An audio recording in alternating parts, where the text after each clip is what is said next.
Hey guys, it's McNeil from Louison Automotive. Today I'm here to introduce to you our newest product, our wiper blades. Today I'm going to show you what our wiper blades look like and how to install it. First of all, our wipers work on those U-hooks. So sometimes you may see people advertise U-hook wiper blades. So this is what it looks like. If yours looks like this, it means it's going to fit. So this is what our package looks like. When you open it up, there's going to be a protective plastic. Always remember to remove that.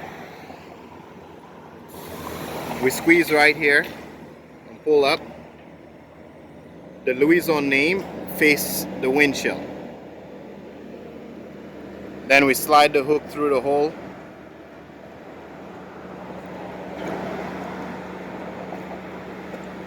Now we have to pull on it firmly until it clicks.